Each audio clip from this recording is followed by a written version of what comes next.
Well, hi again, everybody. Welcome to another episode of 100 Yards of Football. This is the 2026 NFL Draft Prospect Show, and we are featuring Jalon Kilgore, safety out of South Carolina. This is a good player right now, guys. You're going to hear a lot about him.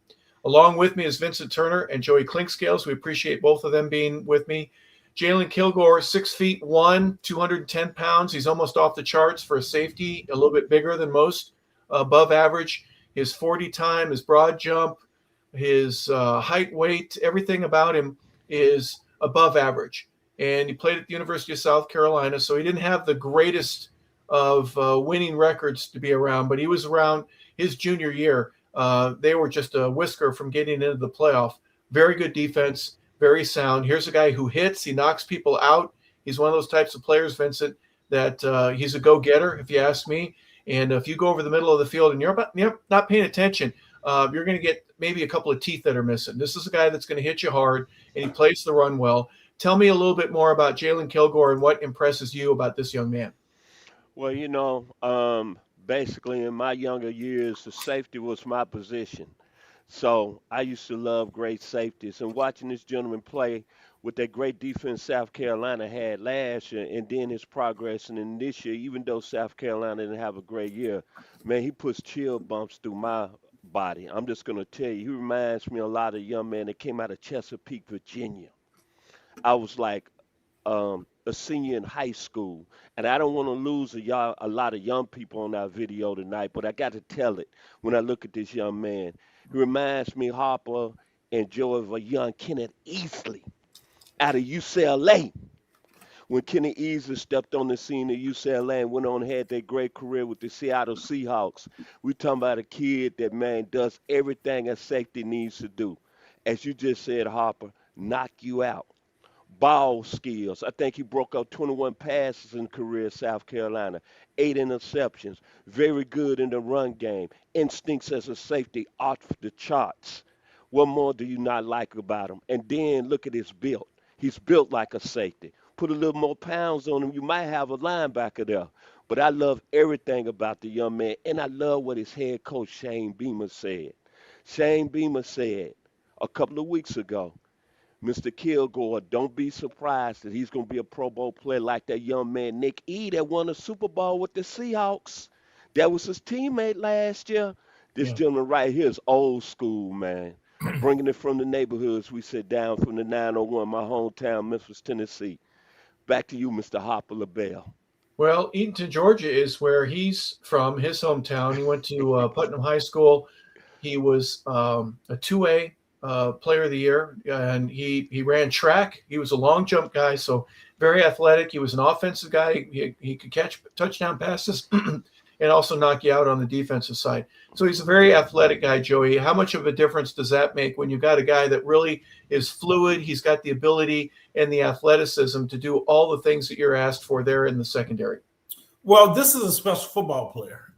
Make no doubt about it. I've seen quite a few safeties that I like, and I'm not sure after watching this guy that I would not put him at the top of that list. And I haven't. I've seen the Ohio State kid. I've seen the Baylor kid. I've seen the kid from not Kent State, but whatever the Akron, I believe it is. I mean, so there are a lot of guys. And one of the things that set this guy apart from the rest of the guys that I saw is his versatility. His versatility, a lot of guys are old school guys, can do this, can do this.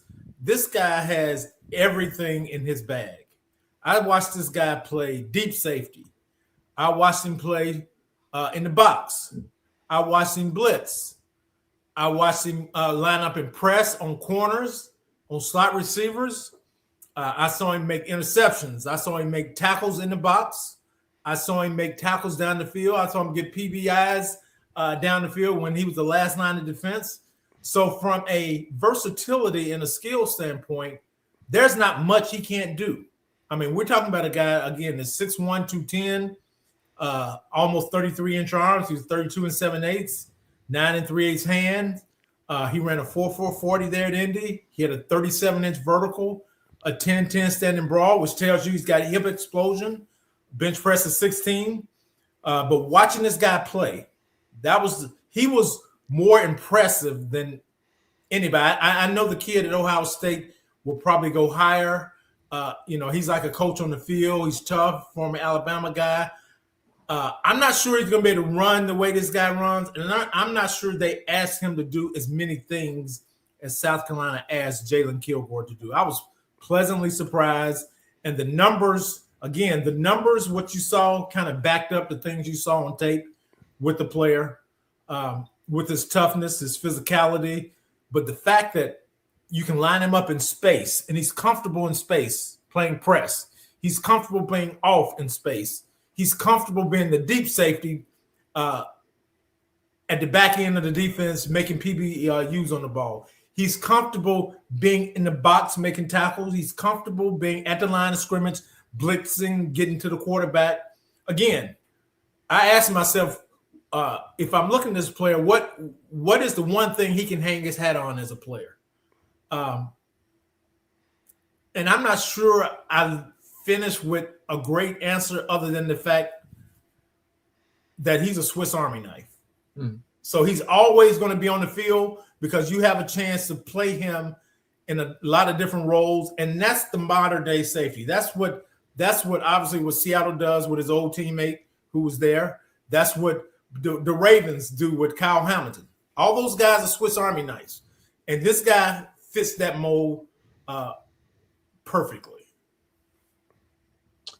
While you're discussing his versatility, do me a favor. I call him tweeners, the honey badger, Tyrann Mathieu, a guy that can drop down into the box when you run and be one of those guys to force you to run to the other side because he's just an extra body and he could get around people and make a play.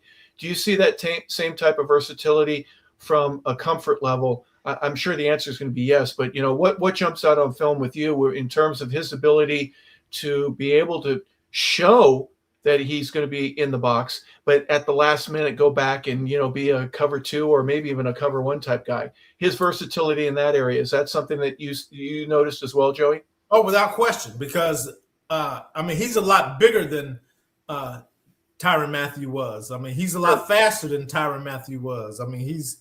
He's as tough and can do more jobs than Tyrann Mathieu can do. When Tyrann came into the league from LSU, he was you were trying to figure out where to play him because he was 5'8". He was a slot kind of corner. You never put him on the outside, and you were afraid a little bit because of the size that tight ends would take advantage of him in the pass game if he's a slot guy. And then the NFL today, that nickel guy is just like a starter because so many offenses are 3-4 wide receivers. So that nickel guy is on the field as much as the starters are. So you were trying to figure out where to play him. The older he got, then you were able to use him as safety and what have you. Now, all those jobs you've seen this guy do. So from that standpoint, he's bigger, more physical, he's faster. And again, the two guys that I mentioned, the Kyle Hamiltons of the world, Kyle's a little taller, and Nick Emenwara, he's a bigger guy. But all those guys, everybody's looking for guys like that. Seattle never took that Nick off the field. Now Nick didn't play a lot of deep safety this year. He played a lot in the box. He played a lot versus slot receiver. He played a lot outside if it was a big receiver. So you saw him do a lot of different things. But this guy, again, now I don't know where he's going to get drafted, but I promise you he won't make it out of the second round with everything that he can do and as fast as he is and as physical as he is. So there's a lot to like about Mr. Jalon Kilgore. Yeah, he's around the ball, Vincent, in ways that is very impressive. One of the drawbacks is sometimes he's a little too much hands, right? He might get called for a couple of holdings in man-to-man coverage. At 6'1", he goes against a 6'6" tight end. That might be a mismatch a little bit, but he can run with the guy. He may not keep him from catching a 50-50 ball up in the air, but maybe he does. I don't know. Vincent, what are some of the drawbacks that you saw in Jalon's game? You go, he's got a couple things to improve on. He's not perfect, but gosh, he can play. You talked first about what a devastating hitter he was, and that can speak for itself in terms of we need another guy like that in our backfield. Only thing I can say about the young man, maybe a little bit too over aggressive playing the safety position at his size. But when I look at him, I like everything about him. Everybody that knows me, I'm an old school guy. And to me, he's that safety that's in that 6'1" range, can run, can hit. Can we say Mark Carrier? Can we say Sean Taylor? Can we say Dennis Smith? Can we say the two young men out of UCLA? Both of them went to glory. I think Don Rogers and Eric Turner. I know, Harper, you remember Eric Turner. I know you remember Eric Turner, Joey, and most of all, Joey Browner. He fits the mold of those guys. And he got a little bit of the guy that played across from Mr. Kyle Hamilton up there in Baltimore, Malachi Starks. Big guys that's big that can do it all. So the only thing I can see with Mr. Kilgore, maybe he being a little aggressive and maybe he toned it down a little bit, but I'm going to give him a nickname this evening, the do-it-all defender at the safety position. 4'4", 6'1", 210. Man, that's Sean Taylor all day. Back to you, Mr. LeBel, and I'm going to be looking forward to seeing him play on Sundays. And Joey, there's an interesting point that Vincent brings up that kind of matches what you were saying earlier, the do-it-all guy. You saw him do a little bit of everything, but talk a little bit about some of the weaknesses and areas that he does need to work. I think one of his strengths is going to be he can play anything on special teams. He's really going to be one of those guys that is allowing you to put him on the field, at least from a defensive perspective, and you don't want to take him off. Right. I mean, the thing you don't know, again, for someone that's not in the meetings every day, that doesn't watch practice every day, who just looking at film from an evaluation standpoint, you don't know how smart he is. Okay, that might be the only thing that keeps him off the field. But the fact that he does so many jobs tells me that he is a pretty bright guy, because you can't do everything that he does and not be a bright guy. I mean, he's a hybrid linebacker sometimes that blitzes. I mean, he's in the deep part of the field as a free safety. He's in the short part of the field as a strong safety. He's a cover guy. I mean, he does a little bit of everything. So that he's got to be pretty bright to have all those jobs. Obviously, maybe he needs to when the ball's away, he can play harder sometime. Maybe that's something that he can improve on.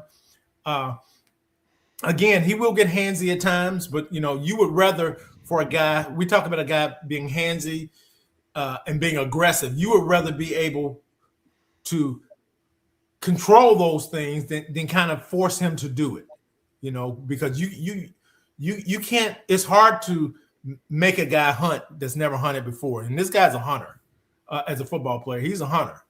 Okay, so he's going to play aggressive. He's going to shoot his guns, and we've used that term before. Especially in the run game when guys are coming. I mean, he's trying to make the tackle. So you'd rather have that guy than a guy that playing the position, and we're going to call him finesse. There's nothing finesse about the way this guy plays football. Is he a gambler, Joey? Is he a guy that kind of takes chances and tries to jump the route a little bit? Is that something that you noticed? I didn't really see him do that a whole lot. Yeah, I don't either. I didn't really see him do that a whole lot. I thought he knew his assignment. He read his keys.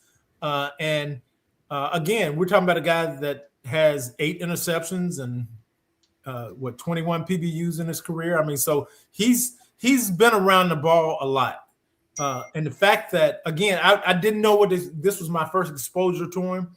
I didn't know what to expect. I'd heard his name a lot, but when I watched the tape on this play, I was really impressed because the thing that the modern day safeties, what all the teams are looking for, is to be able to have a guy like this that you don't have to take off the field in nickel and dime situation. You just put him in another position, and you have the advantage because you're not subbing this guy out. You're not subbing guys. He's just like a corner. You're not subbing him out. You go big. When they go big personnel, he can cover a tight end. When they go small personnel, he can play in space. So he's again, when I say Swiss Army knife, he's a guy that can, no matter what the offense is running, this guy can stay on the field. You don't have to sub him out. It's such an important key. And then again, like my point was, and then he's going to do every special team except maybe field goal protection, right? Everything else he's going to be on the other 5. Because he can't. And especially when you're young, you don't have much of a choice. Yeah. You're going to be on it. If you can tackle and you can cover, or you can keep somebody from get into your punt returner, my goodness, they're worth their weight in gold. Vincent, final thoughts from you here. We're obviously real high on Jalon Kilgore. We have a number of reasons why we feel that way too. But give me your perspective one more time. AKA the Dallas Cowboys got 2 first-round picks. They got the 20th pick at the end of the draft. Yeah. Right now, I'm looking at Mr. Kilgore coming in and being the next Darren Woodson with a little more speed and pop. And I'm going to leave it at that. The mic is dropped from me. Back to you, Mr. LeBel. Well, one more thought from you, Joey. We'll leave it with you. Jalon Kilgore, a Swiss Army knife, as you said, a really versatile guy, big enough, strong enough, fast enough, physical enough to be maybe a late first rounder, or at least a guy that you said he won't be on the board past the second round. No, he won't be on the board. I wouldn't be surprised if he weren't a first round pick, but he won't make it out of the second round for sure. I wouldn't think unless he bombs the interviews and what have you. But from a physical standpoint, from a playing ability standpoint that we've seen at South Carolina, he checks all those boxes. So I expect this guy to go pretty early in the first, for sure, the first 64 picks of the draft. Well, there you have it, folks. Jalon Kilgore, he's a guy that if he hasn't been on your radar, you may want to readjust your draft board and put him up there, maybe a late first rounder, at least a second rounder, at least in our opinion. That's something that obviously he's gonna make some money now. Congratulations to him. Only a junior, and again, we mentioned that he's from Eatonton, Georgia. Spent all 4 of his years at South Carolina. One of the few guys that really did that, but made a name for himself there. And for obvious reasons, we think he's going to make a name for himself on Sundays in the National Football League. So this has been 100 Yards of Football with Joey Clinkscales, with Vincent Turner. I'm Harper LeBel saying thank you for watching the 2026 NFL Draft Prospect Show featuring Jalon Kilgore. We appreciate you watching the show. If you liked it, please subscribe and tell a friend. We'd certainly appreciate growing the business of our podcast and being able to show features like this. And meanwhile, we just want to say thank you for tuning in.